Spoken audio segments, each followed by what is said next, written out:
Φίλες και φίλοι, γεια σας. Καλώς ήλθατε στο κανάλι μας. Σήμερα θα παρακολουθήσουμε μαζί τα υλικά και τη διαδικασία για να φτιάξετε αυτά τα απίστευτα παραδοσιακά πασχαλινά κουλουράκια.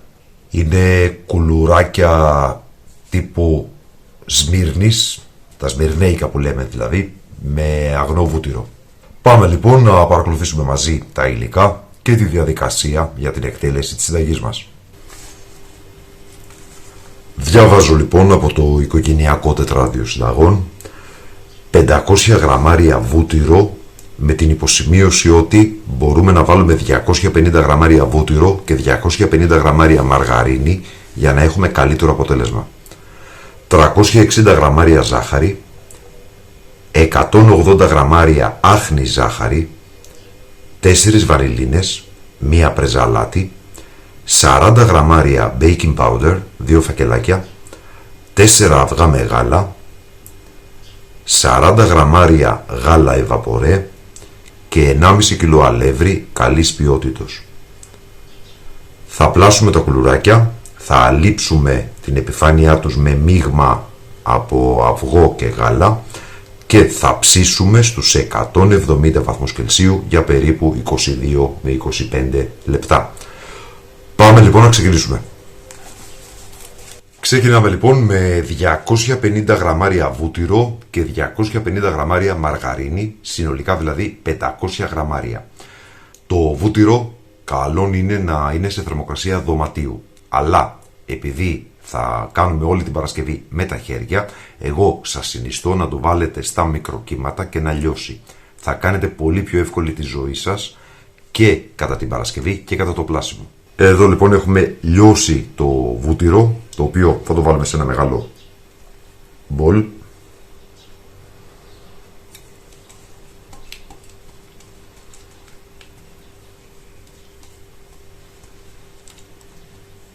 Πριν λερώσω τα χέρια μου, 4 βανιλίνες.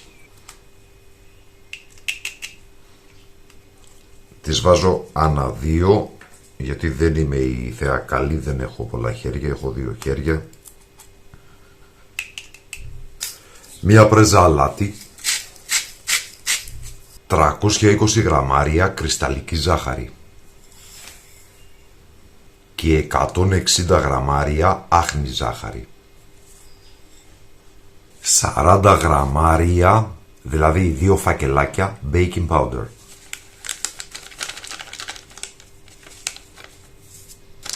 Ανακατεύουμε λοιπόν να ενσωματωθούν τα υλικά μας. Το καλό με αυτή τη συνταγή είναι ότι όλη η διαδικασία μπορεί να γίνει με το χέρι, δεν χρειαζόμαστε μίξερ, δεν χρειαζόμαστε κουζινομηχανή.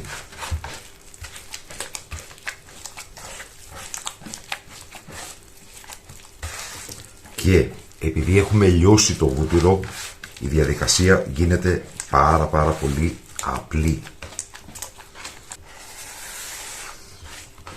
Στο σημείο αυτό θα προσθέσουμε 4 μεγάλα αυγά. Τα συγκεκριμένα αυγά είναι ολόφρεσκα από την Κική.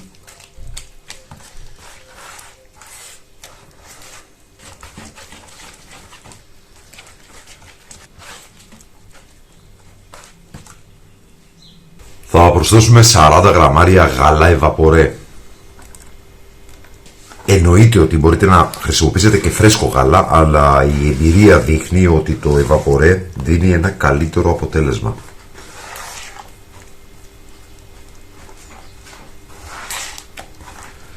Αυτό ήταν μέχρι εδώ, τόσο απλά, και θα προσθέσουμε τώρα το αλεύρι.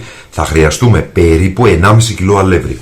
Φροντίστε να προμηθευτείτε ένα καλό αλεύρι για όλες τις χρήσεις. Ένα αλεύρι καλής ποιότητας. Μην μου χρησιμοποιήσετε αλεύρι με επωνυμία σούπερ μάρκετ.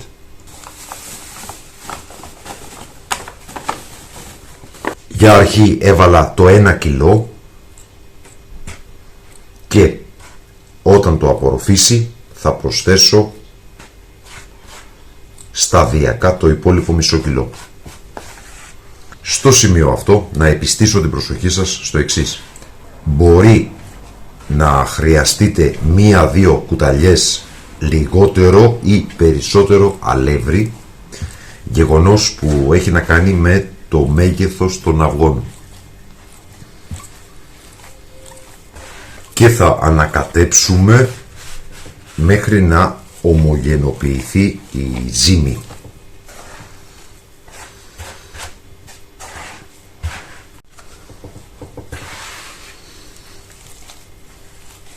Όπως βλέπετε, η ζύμη έχει ομογενοποιηθεί, είναι πάρα πολύ μαλακή, εξαιρετικά λία και εύπλαστη.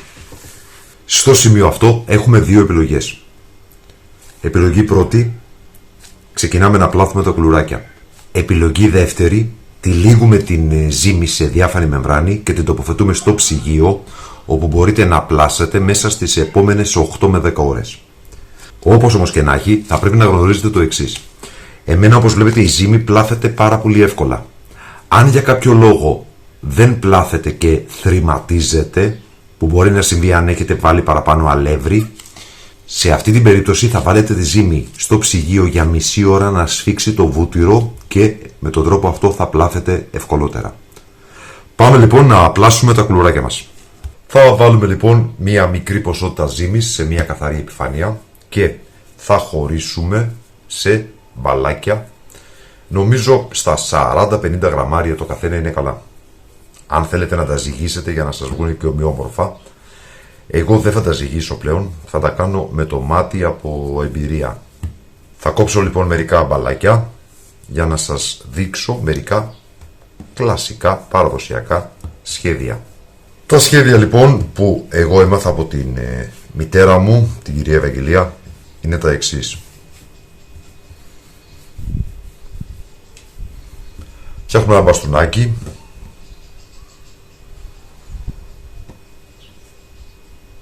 και την παραδοσιακή κοτσίδα ή πλεξούδα, όπως θέλετε. Αυτό εδώ το σχήμα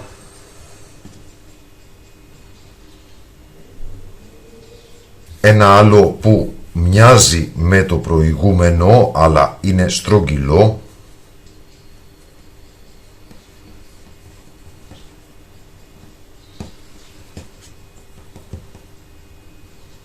αυτό εδώ. Εδώ γυρίζω προς τα μέσα, εδώ προς τα έξω και έχουμε αυτό το σχήμα. Μία λεπτή κοτσίδα,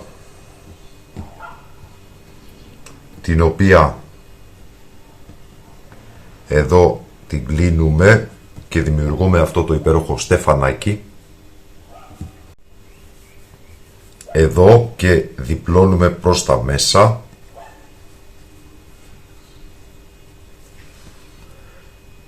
Και έχουμε αυτό. Θα συνεχίσουμε λοιπόν κατά τον ίδιο τρόπο μέχρι να πλάσουμε όλα τα κουλουράκια και να τα τοποθετήσουμε πάνω σε λαμαρίνες ή ταψιά, στα οποία έχουμε στρώσει αντικολλητικό χαρτί ψησίματος. Στο σημείο αυτό θα θέλαμε να σας ευχαριστήσουμε που υποστηρίζετε το κανάλι με την εγγραφή σας, πατώντας το καμπανάκι για να λαμβάνετε τις ειδοποιήσεις, πατώντας like, κοινοποιώντας το σύνδεσμο του βίντεο στα μέσα κοινωνικής δικτύωσης και βέβαια με τα σχόλια που μας γράφετε, με τις ερωτήσεις και τις απορίες σας, που δίνουν ένα θετικό μήνυμα στον αλγόριθμο για να προωθεί τα βίντεο του καναλιού στο YouTube. Οπότε ακόμα και ένα emoji ως σχόλιο βοηθά πάρα πολύ στην προσπάθεια που κάνουμε και που άλλωστε αυτό είναι και η μοναδική μας ανταμοιβή σε μια προσπάθεια υπό αντίξωες συνθήκες με τρομερή έλλειψη χρόνου να διαδώσουμε την ελληνική κουζίνα. Η πρώτη παρτίδα είναι έτοιμη για το φούρνο. Αυτό που μένει είναι να διαλύσουμε έναν κρόκο αυγού με λίγο ευαπορέ γάλα και λίγο νερό και να περάσουμε την επιφάνεια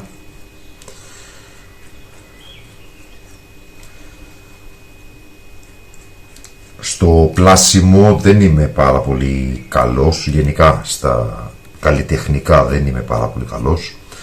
Είμαι όμως σίγουρος ότι εσείς θα τα φτιάξετε πολύ πιο εμφανίσιμα. Περνάμε λοιπόν την επιφάνεια με το διάλειμμα του αυγού και στο μεταξύ έχουμε προθερμάνει τον φούρνο στους 170 βαθμούς Κελσίου. Θα ψήσουμε λοιπόν τα κουλουράκια μας στους 170 βαθμούς Κελσίου για περίπου 22 με 25 λεπτά. Μόλις πάρουν χρώμα από την κάτω πλευρά είναι έτοιμα. Όταν βγουν από το φούρνο θα πρέπει να είναι μαλακά. Θα σκληρύνουν αφού κρυώσουν. Εμείς λοιπόν στο μεταξύ ψήνουμε και συνεχίζουμε με το πλάσιμο των υπολοιπών. Και τα πασχαλινά μας κουλουράκια είναι έτοιμα. Είναι απίστευτα πεντανόστιμα, πολύ τραγανά με την τριφτή ζύμη. Αυτή ήταν λοιπόν η σημερινή μας συνταγή. Ελπίζουμε να σας άρεσε. Σας ευχαριστούμε που μας παρακολουθήσατε. Καλή συνέχεια, να είστε όλοι καλά.